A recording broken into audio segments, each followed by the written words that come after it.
We live in a world where a lot of people, especially men, but a lot of women as well, seem to believe this mythology that women like to lie about being sexually harassed, about being sexually assaulted in order to get fame and money. I've yet to see the case where that worked, where a woman became infinitely famous down the road and continued to profit off her fame, and not just consistently was tarnished and basically blacklisted from whatever category, field, or media she was a part of, and continues to be vilified to this day. But that one day, again, there's going to be a case of a woman who did this and effectively did it to become more powerful and more rich and more famous. And that's why they lie about this.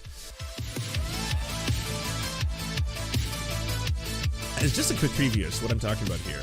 I just want to be completely clear. Gamergate for women is not the same as in what Gamergate was, as in the mass weaponization of misogyny online, directed to a couple of key figures, but ultimately, I would say weaponized by figures like Steve Bannon in order to effectively recruit a large percentage of people who were online video game players, predominantly young males who felt in many ways slighted by a world in which suddenly it was rapidly changing before their eyes, and even slight pushback or criticism of one of the things they cherished and found dear, such as video games, suddenly was the same thing as calling them out. And we're seeing the same thing in the backlash happen now, where people, especially once again, young men, are coming forward and saying that, I was raised to think that I was evil simply for existing. I was raised in the climate and culture of Me Too, where I was told that every man is a rapist. And now, everything has come full circle, and you're realizing you're reaping what you sow, as men are having a hard time and living in a difficult world,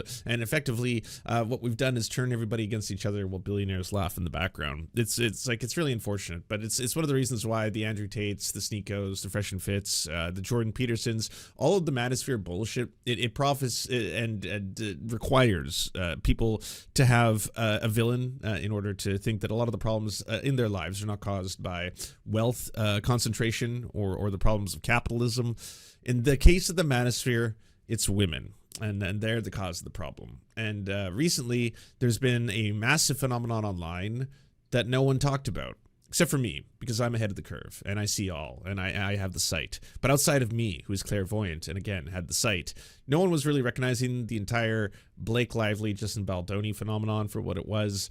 And I don't know if you know this, but it has been the most successful recruiting effort that Candace Owens could have possibly ever dreamed of.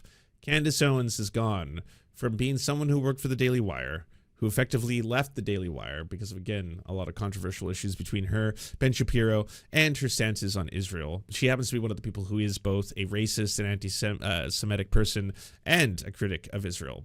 Not someone who's simply a critic of Israel for the actions of Israel. She is also someone who hates and spreads conspiracy theories about Jewish people. In addition to that, she spreads conspiracy theories involving trans people, involving homosexual people. I mean, it's just like, it's what Candace Owens does. She is a conspiracy theorist, a hate monger of the highest order, and someone who you should definitely avoid if you are online and not looking to be indoctrinated by kind of like Hitler revisionists. But not everyone knows that.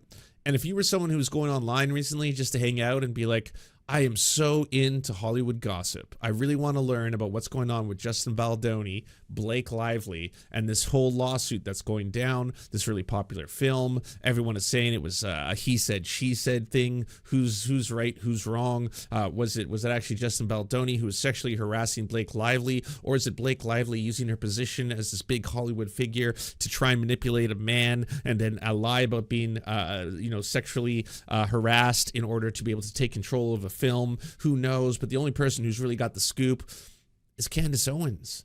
Candace Owens, all of a sudden, she went from having a majority of a male audience, and the majority of people who listen and watch Candace Owens' channel were men from the Daily Wire, to now about 65% women constitute her audience. Not to mention millions and millions and millions of new subs. She has dwarfed the Daily Wire in terms of subscriber count. She gets over 35 to 50,000 live viewers when she goes live on her channel. She gets numbers the likes of which the Daily Wire could only dream of. And a lot of people are now wondering, how the fuck did she do this? How does no one realize Candace Owens, that's the person who tried to do Hitler revisionism. who got called out for doing Hitler revisionism. You know, when that politician played her own clip of her speaking and then just like, is this you? Straight up like, well, the problem with Hitler wasn't necessarily that he was targeting the Jewish people. It's that he wasn't enough of a nationalist. He should have just stuck within his own borders. It's because he tried to expand. That's the problem. As if he wasn't directly targeting, rounding up and trying to put Jews in camps within Germany. But either way, Candace Owens sucks. She's a terrible person. Again, racist bigot. But now she has rebranded successfully and is probably one of the biggest figures in, TMZ pop culture news now. And a lot of people who follow her are women. And a lot of the women who follow her are most likely women who are not massive ass right-wing bigots. They just want to get the scoop on Justin Baldoni, Blake Lively, see what's going down. They want some hot gossip. And guess what? Liberals, especially liberal men, don't want to talk about this because that would be feminine or gay. No. I'm far too intelligent to speak about Hollywood gossip. I would never. Leftists don't want to talk about this because, again, this is bourgeois decadence. Why would I want to talk about rich, famous celebrities? This does not concern me, all right? I do not care. I do turn brain off on all that, okay? I'm here to talk about labor exploitation, theory. Have you read Das Kapital? That's what I'm here for. So, no, I don't care about this bullshit. Who the fuck would care about this bullshit? Well, it seems like someone was capable of carving out a very strong and powerful niche for herself successfully, and now is going to have a very large audience of people who, guess what, are now going to be exposed, and I'm talking millions of people, millions of women are going to be exposed to Candace Owens' next project. Do you know what it is? Reversing everyone's opinion of Me Too and making sure that Harvey Weinstein is exonerated. That's her next big project. That's after her last one wasn't, luckily, a huge success. I mean, I got to be honest. Her last project was trying to convince the world that Emmanuel Macron's wife has a penis, and that one didn't do quite as well as her Blake Lively, Justin Baldoni arc did.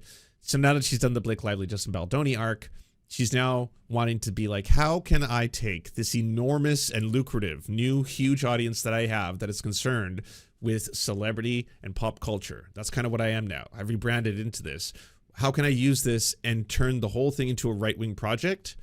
Well, why don't I dismantle all of the Me Too movement? Why don't I dismantle all of the idea of Harvey Weinstein being a predator, abusing women, and why don't I start putting seeds of doubt into the general population about this entire thing? And that's the direction that we're headed in. And I know there's always this talk about, hey, by the way, why isn't there a Joe Rogan of the left? Where is the Joe Rogan of the left? Have you looked at all of internet culture? Have you looked at comedy podcasts? The vast majority of them are led by mostly cis, straight, white men who are usually right to far right leaning. That's that. Sports. It's mostly run by cis, straight, white men who are mostly right to far right leaning. The manosphere has more diversity, strangely enough.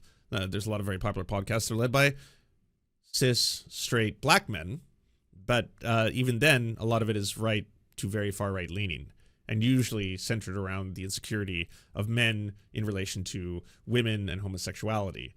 So also not great there. So it seems like a lot of internet media in general, especially like if you look at, I mean, I haven't even spoken about news. If we brought up pop culture and stuff like that, a lot of it is usually dominated by cis, white, straight men, and a lot of it is right to right leaning.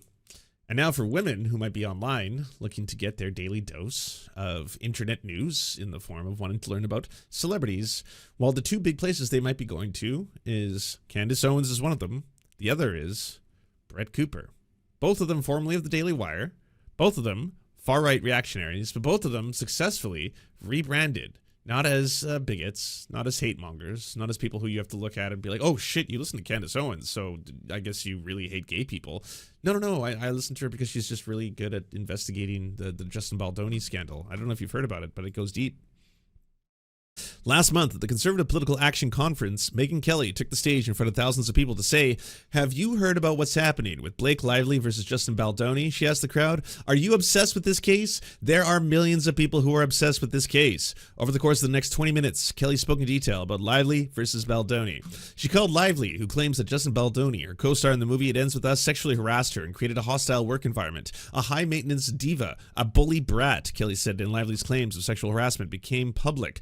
Blake Lively believes she'd be received like an Alyssa Milano or Ashley Judd. Hashtag MeToo victim, but instead is looking a lot more like Amber Heard. Hey yo. Kelly is just one of a roster of conservative influencers dominating the Lively versus Baldoni coverage. Right-wing creators, including Candace Owens, have been at the forefront of this case, while mainstream liberal creators follow in their footsteps, often laundering right-wing talking points to their progressive audiences, because everyone is frothing at the bit to talk about this topic and go after the woman.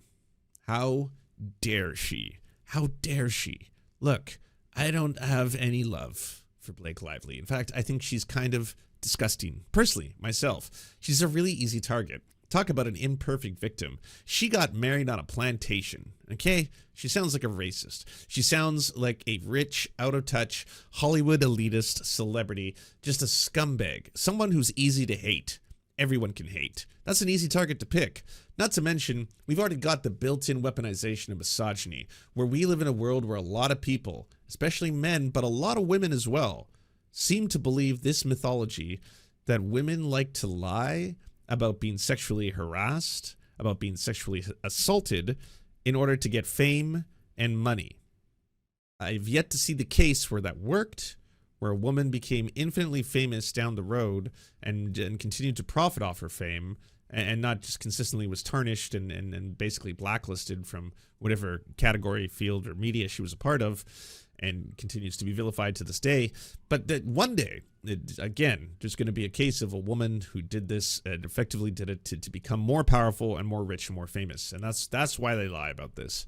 Now, this case is really, really simple in the terms of, like, we have a movie that was, directed by one Justin Baldoni, a very attractive male feminist, not normally the person who the right would associate themselves with. Normally, they wouldn't choose that as their hero. But in this case, a male feminist wanted to make a movie based on a really, really, I'm going to be honest with you, shitty-ass book, and then made a very, very shitty-ass movie. I've said before, having actually seen the film, that everyone involved should be embarrassed. I don't know why anyone is fighting one another, falling over one another to be like, oh, I'm the true author of this masterpiece. It's just one of the worst films ever. It genuinely makes a mockery of the idea of domestic violence. It really normalizes a lot of aspects of the cycle of domestic violence, and honestly tries to turn the dude who both sexually assaulted and domestically beat the fuck out of his partner in the story into this kind of like dad bod, I can fix him style bad boy near the end of it. It's weird and gross and just honestly a terrible project. Everyone involved should be ashamed. But that being said, if that was just all there was to the story, I would just walk away and be like, 1 out of 10, don't watch it. Bad movie, very weird, confused, and I don't know why they tried to make it a sexy kind of thriller type film when at the end of the day, it's kind of a really messed up story about a dude who just beat the fuck out of another woman and then continued to abuse her, and she couldn't leave the cycle of violence, and people had to really try and get her out of it. But it turns out that during the filming of this film, Justin Baldoni, it is alleged by Blake Lively, was sexually harassing her in a variety of ways. Now, the filming stopped because of COVID. When the filming returned, she actually had to get Justin Baldoni and his production team to sign off on a document that said that this was a list of things that they were doing that was wrong. There was multiple other women who came forward to state that they also had uncomfortable experiences with Justin Baldoni. This is all the matter of fact, by the way. We're not into the gossip of the drama yet. And then they agreed to the terms. They continued to film. And then after that, Blake Lively, revealed that she and her side of the story had been, in her account, been sexually harassed by Justin Baldoni during the making of this film, and is now going to be suing him as a result of it. Again, if you want to put on your logic hat, I don't understand why someone like Blake Lively, someone who is more rich, more famous, who has a successful career, would go through all the trouble of doing this, considering that it has nothing but devastating consequences to you as a woman and your career in perpetuity. Does not matter if the victim in this case happens to be less famous or less successful than you. Instantaneously, you can see the end results of what happens. But I'm just talking about the things that are just a matter of this is all the stuff. Justin Baldoni is subsequently sued her. So there's two lawsuits going on. Him for defamation, in essence, both her and the New York Times, is saying that she had lied, that he was not being inappropriate, and he has subsequently released a whole bunch of receipts, text messages, conversations, phone logs, to say that the things that she's saying is not true. The whole thing has turned into a mess. Since then, there has obviously just been an endless amount of people like Candace Owens, Brett Cooper, etc., who have been doing all of this, and investigating every aspect of this, because again, they found the perfect victim the perfect, not perfect victim, I should say, in Blake Lively. Because yeah, Blake Lively fucking sucks. A-list Hollywood celebrities like Ryan Reynolds and every one of them who are just so condescendingly set in their I'm perfect ways fucking suck.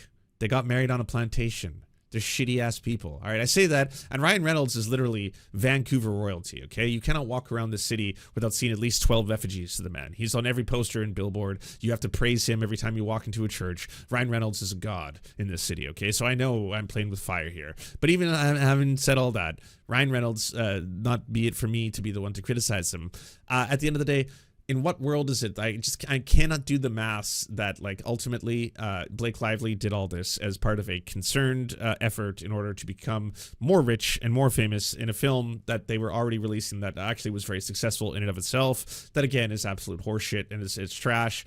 But you know, there's so much to pick apart.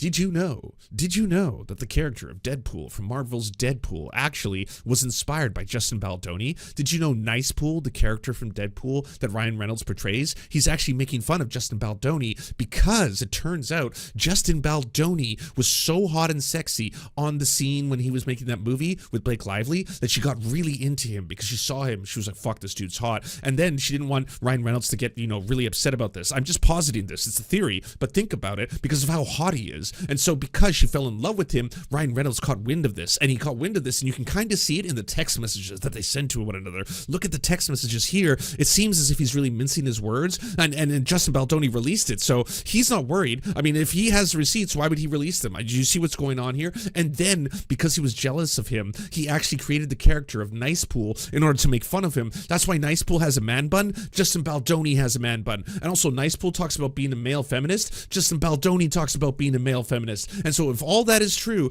did you know that Ryan Reynolds is actually friends with Taylor Swift? And did you know that based on this email and this phone call and this message, that Blake Lively actually called herself the mother of dragons, and her dragons happened to be Taylor fucking Swift? And then Justin Baldoni, this hot hunk innocent dude, was brought over to the house, and when they were at the house, she was like, I'm unleashing my dragons upon you. And then in walks fucking Taylor Swift, and she's like, you do as we say. And Justin Baldoni was like, of course you are gods. I pale before you. I'm not worthy. And they're like, you are right. You are scum. You are man scum. Lick our toes. This is a real thing that happened. I don't know. I'm trying to characterize what I believe happened based on this email that she says that has been leaked here. And if you look at that, that's really sussy-wussy, is it not? Isn't this fucked up? This is so fucked up. And if Taylor Swift actually did influence that, they actually strong-armed Justin Baldoni out of his own movie to push him out so that they could get writer's credits, steal the movie from him. So once again, Ryan Reynolds and Blake Lively, these scumfucks of Hollywood, could live on their ivory towers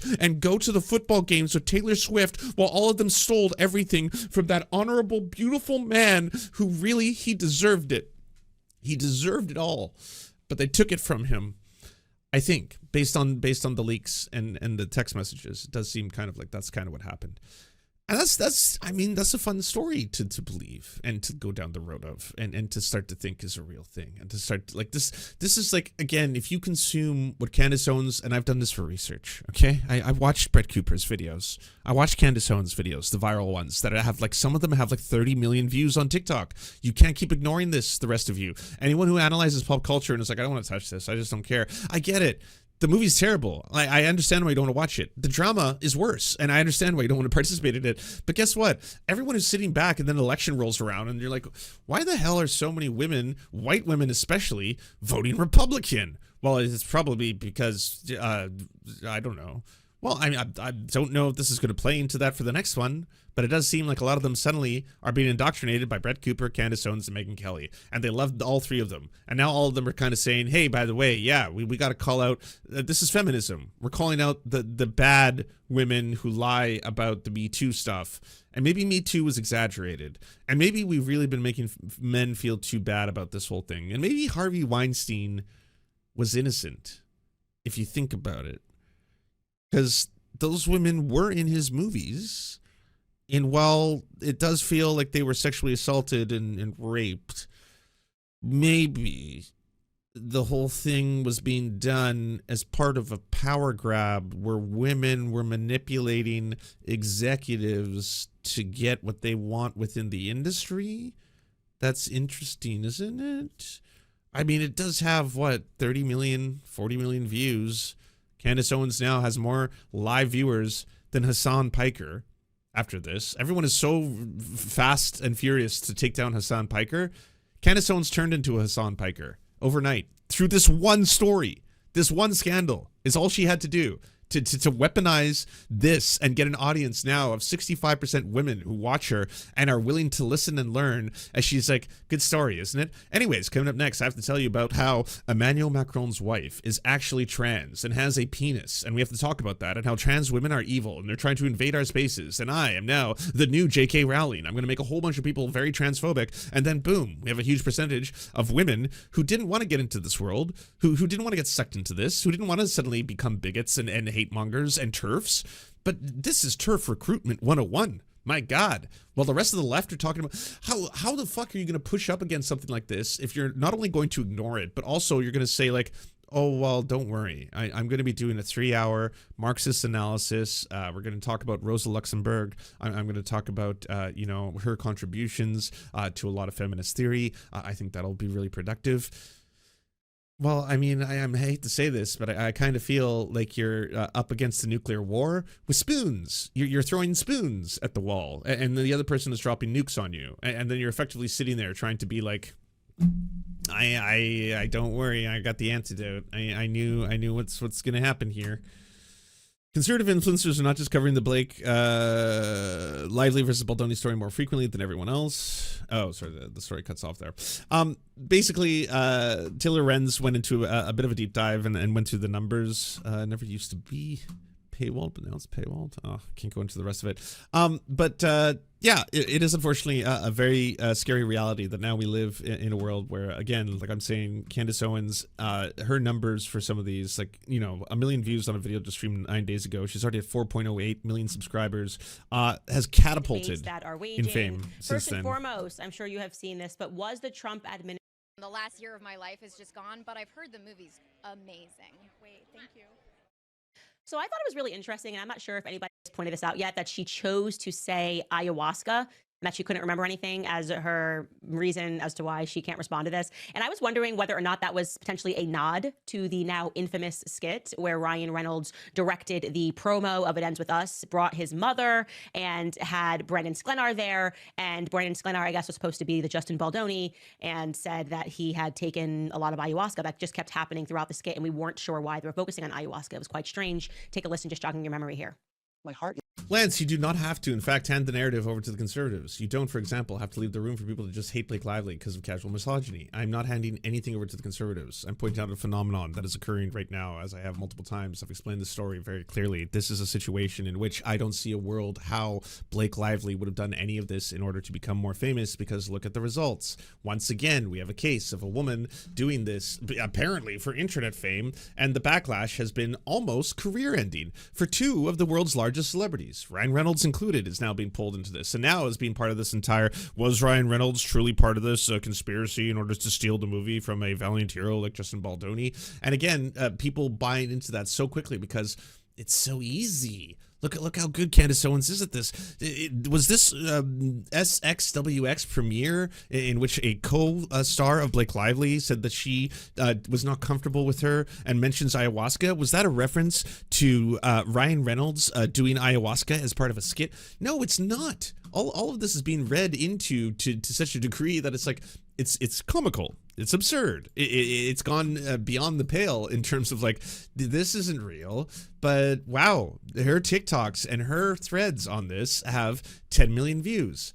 Pointing that out and being like, people need to analyze this and people need to recognize it for what it is very essential. That's not me saying Candace Owens has 30 million views, I should do the exact same thing as Candace Owens, give it to her, and then I'll get 30 million views. No, because she's spreading misogyny, she's weaponizing misogyny and conspiracy theory at the same time to effectively try and get more people on board with this, to again push a narrative where you know where the end game is on all this. As I mentioned, it's to now exonerate Harvey Weinstein and end the Me Too movement in its totality.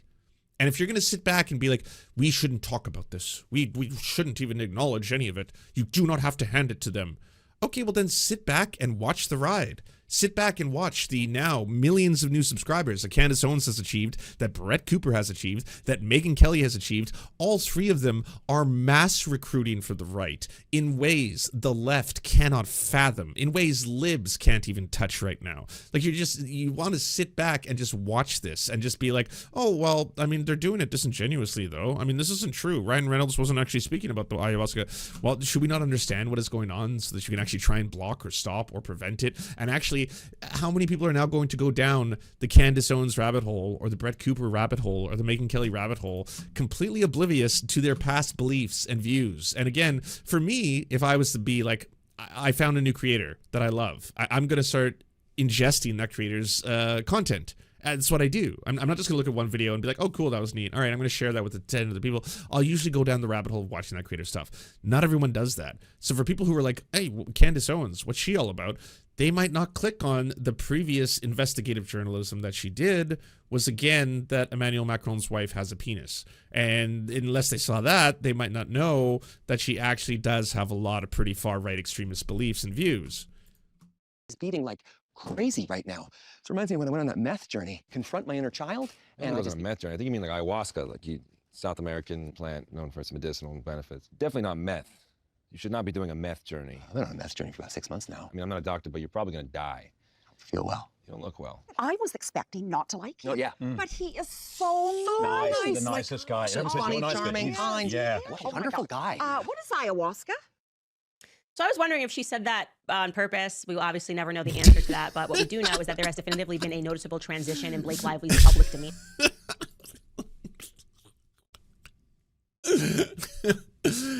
You know what? I am a little bit jealous because it does kind of seem fun that the right wingers get to do this shit. Like Tim Pool does it for the same kind of like topics that I guess he has interest in, right? Like how can I vilify the gays on any given day? But like you get to just do whatever you want. I'm going to watch this completely unrelated clip where, again, this woman is speaking about her use of ayahuasca with Ryan Reynolds. And you can tell me about whether or not you actually believe this is a code word for Blake Lively. All right. Did you see that? Did you see that? Did you watch that? Telling. I don't know. Again, I mean, this is just speculation, but it is unusual that that would be a part of this. And yet, to anyone who's just probably tuning in, is like, sorry, what? Is this gibberish? Are you watching gibberish? And like, it's just magical. They sell hats. That crazy, beautiful hat was just a hat in a store. Like, humans buy that. And I'll also add to that, she's definitely rambling and you can sense she's uncomfortable and a lot of hand movements, but I'll also add that even when you see her walking the red carpet, she's suddenly very nice to fans. It's a totally different Blake Lively, and she just seems so grateful for every fan that's coming up to her and asking for a picture and like a hug. We even saw that on the red carpet with SNL. I think it was, I can't think of the woman's last name, Amy, one of my producers will say it in my ear, but when they were speaking and they were hugging and they just sort of looked at each other, and she just seems so much more compassionate now, right? Where you can see that she's had some sort of an internal breakdown. And I noticed that following that ramble session, which was posted on Instagram over and over again, some of the comments in response to it were quite sympathetic to Blake, right? They said that you can really feel her anxiety through the screen. One Instagram user was actually even empathetic to the matter and saying that they similarly ramble when they are on their anxiety meds. And I would not be shocked at all, by the way, if Blake during this moment was taking. And you know what else sucks is that, again, I think, you know, if you were playing up aspects of trying to weaponize, you know, patriarchy, trying to weaponize sexism against women, you are in a home field advantage, especially on the internet. You know, like sexism is currency on the internet. It's one of the reasons why you have such a massive manosphere that spreads so quickly because, hey, a couple of Andrew Tate TikToks where he's just talking shit about women. Yeah, okay, fine. Now people can identify that for what it is. But at the time, oh, you're just talking about masculinity. You're just talking about the death of masculinity. What's wrong with that, bro? But you don't think about it as subtly when you got someone who's talking about how Blake Lively could be inherently evil consistently just because it happens to be Blake Lively. Again, you've got the perfect person to target here. Someone who is, you know, already not popular in certain circles on the internet. Someone who's already, again, not a great person by any stretch of the imagination. To take Blake Lively in and of herself and to try and have someone who has to stand up and defend her. Why? Why defend her? Why not defend fucking, you know, people dying in Palestine right now? Why the fuck should you waste a single second of your breath defending a rich and famous celebrity who consistently profits off terrible products, who pushes terrible fucking makeup, probably pushed in inhumane conditions, who's married to a rich and famous celebrity like Ryan Reynolds, who both of them are just fucking out of touch libs, whose idea of activism is changing their avatars once a year. In what world is a fucking, you know, a content producer on the left going to spend time standing up to that? And I completely understand all that. I get that. Again, I'm not here to say you should be defending the empire that is Blake Lively and Ryan Reynolds. This one is almost like you have to be able to analyze this from an even more complex and creative perspective, which is this is weaponization. This is very effective weaponization being done in real time by the right, which next time an election cycle comes around where you have millions of women who have been watching Megyn Kelly, Candace Owens, and Brett Cooper, not because they love the views and viewpoints of Megyn Kelly, Candace Owens, and Brett Cooper, but because they have adored their coverage of this one specific scandal. And again, weaponize and utilize that to now go after the Me Too movement, but from a women's perspective. If you have a lot of women who are suddenly saying, Me Too went too far. Me Too is misandrist. It vilifies men. It aggressively attacks men. It implies that all men are rapists. It implies that all men are sexual deviants, which is not the case. It empowers women to manipulate men. It empowers women to make false claims. The majority of women who are in these scandals are actually making false claims, much like Blake Lively did. And all these people who are saying that they've been sexually harassed when all they were really doing was, you know, in an uncomfortable conversation by their own measure, but they're saying that that's rape. That's wrong too. Men are getting unfairly accused. This is turning men into violent monsters, you know, all this kind of stuff. And it's going to be a disaster at a time now where more and more people are already suffering, are already looking for. Why is it they want to go after the Me Too movement? I can't speak to her motivation. I don't know what Candace Owens' long-term game is here, but I mean, why did Candace Owens effectively go after and try to dismantle the entirety of the Black Lives Matter movement? That used to be one of her primary targets, and to, you know, varying degrees of success, that's what she was doing for Daily Wire, and that's what her film, her documentary that she was sponsored by and paid for the Daily Wire, that did some numbers, that was her basis in that category. Why is she specifically moving into this outside of profit? It's part of a larger. I think that there's a lot of public figures and a lot of media pundits amongst the right wingers that fall into different categories. There are people who are just genuine, like, strategists. Look towards Christopher Rufo, Steve Bannon. Those are your strategists. Those are people who are both media figures but are also aggressively trying to manipulate the public and win on the behalf of right-wing and far-right ideology. And they have been very successful at it. Christopher Rufo had half of America screaming about things like CRT, DEI, and thinking that that's actually the cause of their problems, and turning, you know, a lot of white America into full-blown racists without them even realizing it.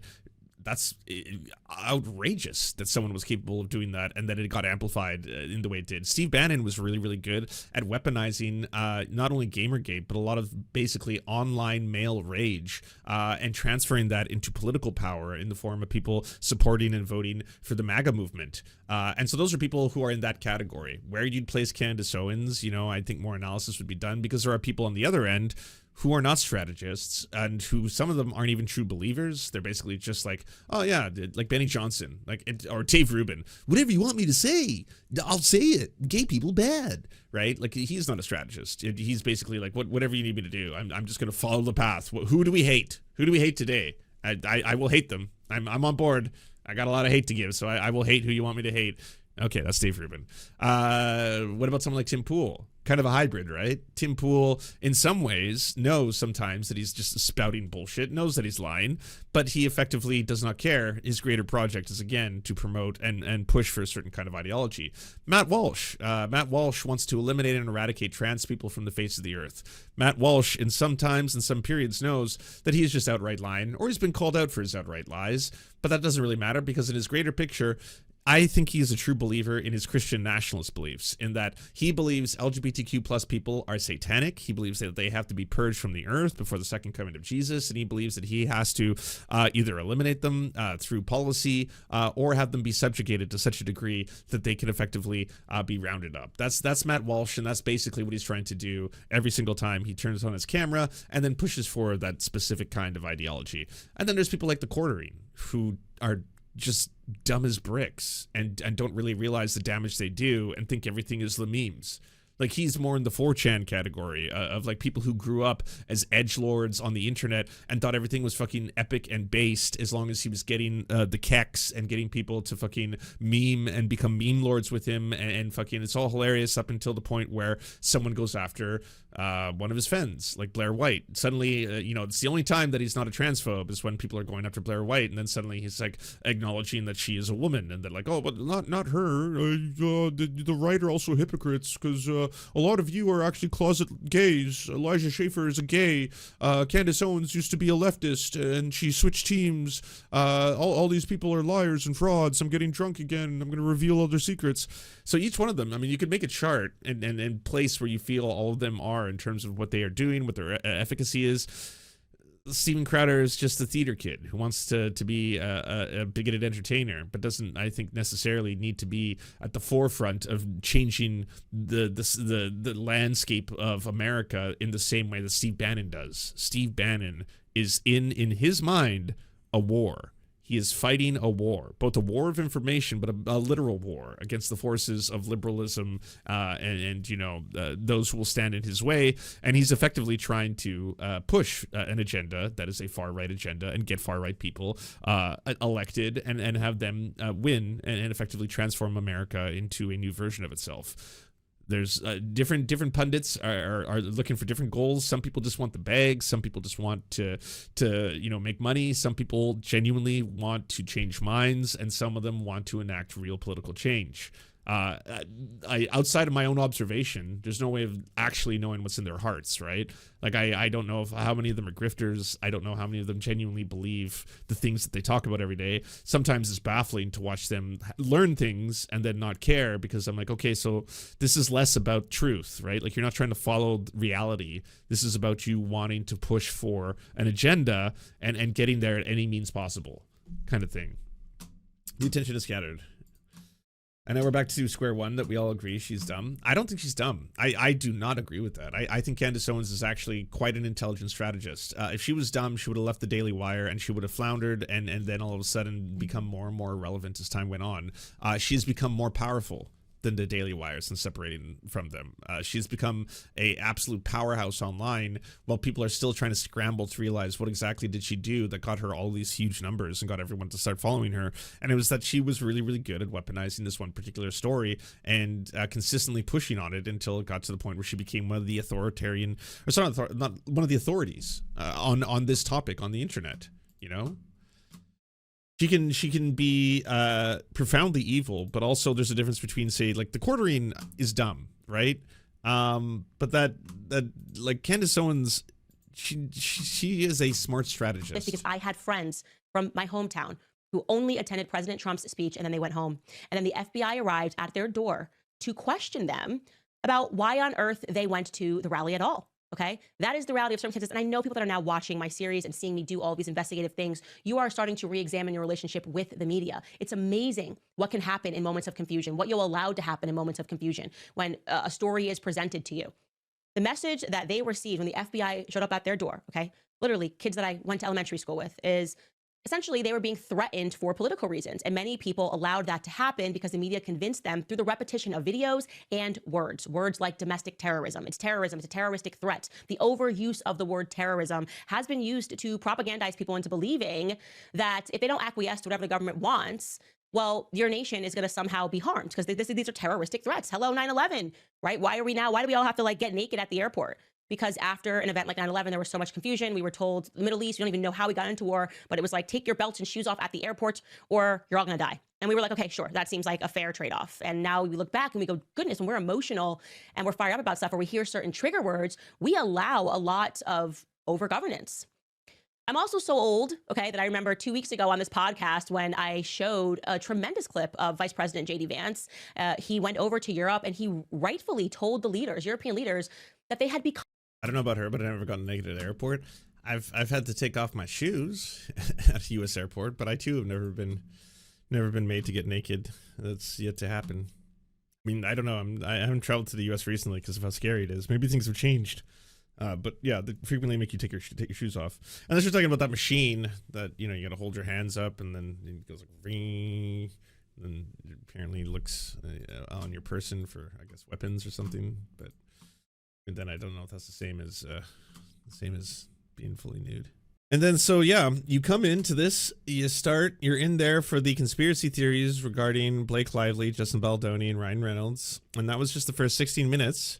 And then you have an hour left of the live show, and the rest of it is going to be all right-wing politics. Shady Vance, his great words. Speaker of the House, his great words. Some controversy, Trump being Trump. Buy my book, buy my products, and we're out. And Candace Owens goes on to indoctrinate for another day. It's scary stuff. Weapons when they grope you. Well, some. Oh, that's gross. That's not good. But yeah, none of it's good. I'm not gonna watch the Andrew Tate defense, but apparently she went on Piers Morgan to fucking talk about Andrew Tate and the trial of Weinstein. And like I said, her next angle is going to be going after Harvey Weinstein. Actually, I'm just curious what she said about Harvey Weinstein. I do want to know what her angle is there. So I can learn. It was actually, I got in touch with him kind of quite accidentally. There was a mutual party who felt that I was the only person, despite me and him having very varying views, very strongly varying views. He's on the left, obviously I'm on the right, that I was the only person that would look at his case fairly because I have been a vocal critic of the Me Too movement. And to be completely honest, before he and I got on the phone, I believed he was guilty because, well, he was found guilty. And also because the media had even done a number on me in terms of there were just so many allegations, it was difficult to sift through or to not reasonably assume that something had to be true. And so I took a look at the case and was positively shocked at what I discovered. I believe Harvey Weinstein was wrongly convicted. And the reason that he is sitting in prison is because of the media. It was a trial by media and not a trial based on the facts. Now, I want to be very clear here. This does not mean that I think Harvey Weinstein is an upstanding citizen or a moral person. I'm sorry, wait, so every one of the victims lied? Like every single one? That's a lot of women lying for, again, what? Like if you want to talk about the high profile cases, they were already famous independent of what happened. And for the ones that were less high profile, I bet none of you could even name them. In what way, again, did women lie about being sexually assaulted and brutally raped by Harvey Weinstein in order for what? ... That's the part of, like, again, if we were to Occam's razor this, where does that come in? Where does the lies and the value that they produce come in that you always hear about? I always hear that defense from misogynists where it's just like, oh yeah, women do this for money and fame. And I was like, well, where's the money and the fame? Well, they're doing it to take down a powerful guy. Which powerful guy? I mean, Harvey Weinstein might be one of the only ones, and it seems like he's now being worked on to be liberated. Bill Cosby's out. He was freed. So many of the Me Too big public figures, they never really faced any real consequences. You could say that Louis C.K. was canceled at first, waited a couple of years, and now he's got Grammys for his comedy specials. He's once again selling out stadiums and touring. He's once again appearing on podcasts all over the place. He's no longer persona non grata. Everyone's like, oh yeah, that was weird, right? Yeah, I know. You weren't allowed to talk to me. I wanted to though. I always liked you. Hey, that's cool. That's cool. All right. Well, yeah, here we are. Nothing really happens, does it? No, it doesn't. No, you just keep on going. I mean, Russell Brand was worried that the deep state was trying to take him down, and that effectively, because he was telling the truth, he was going to be completely silenced, and nothing happened. Like, absolutely nothing. Yeah, Andrew Tate is absolutely free and walking around. He doesn't even have to go to trial for human trafficking. He just gets a couple calls from the president of the United States, who is a rapist himself and part of a rapist cabinet, in which a lot of his cabinet members are also accused of sexual assault and rape. Seems like a lot of powerful men who are committing sexual assault and rape are not facing any consequences for their actions. And he was completely immoral. That's why he found himself in this circumstance. He was cheating on his wife and by my regard, therefore cheating on his children. But that's not, you don't put somebody away for rape because you think that they're immoral or that they abuse their power. Hollywood has operated the same way for a very long time. It is a world in which people will prostitute themselves. Women will prostitute themselves for parts, for a chance at becoming famous. And it is rightfully, New York just overturned the decision and is sending it back down to the lower courts because I mean,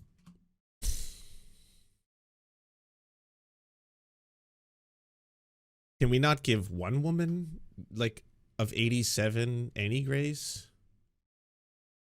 Just in good faith?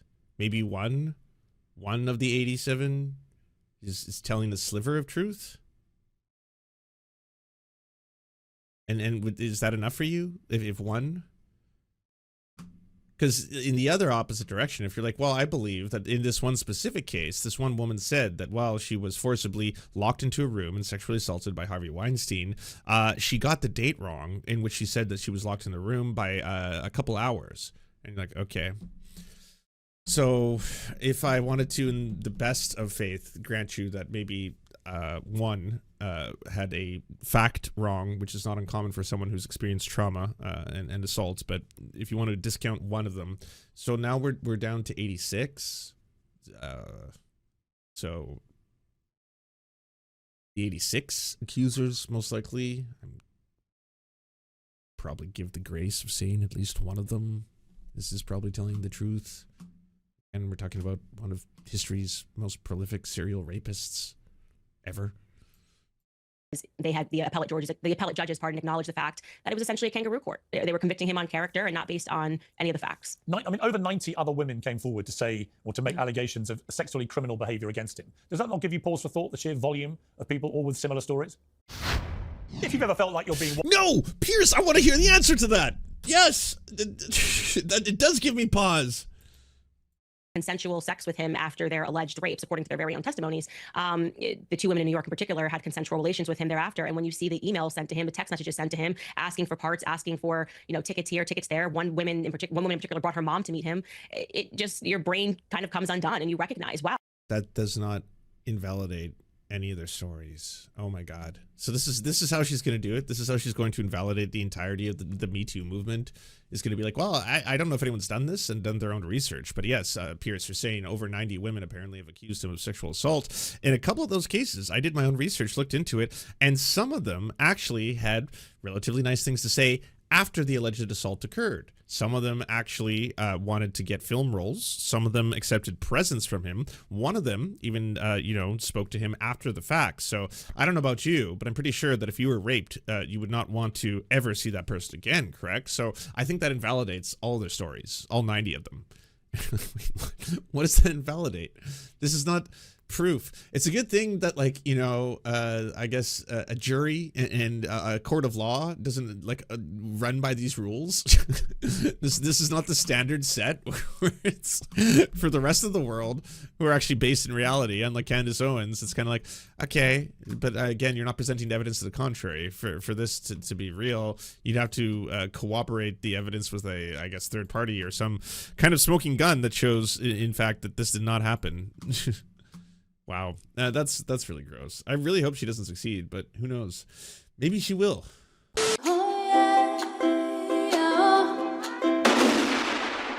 Don't let this happen to you. Go to serfscoffee.com to order the only end-to-end owned indigenous coffee company that delivers blood-free, conflict-free, and cruelty-free beans right to your door.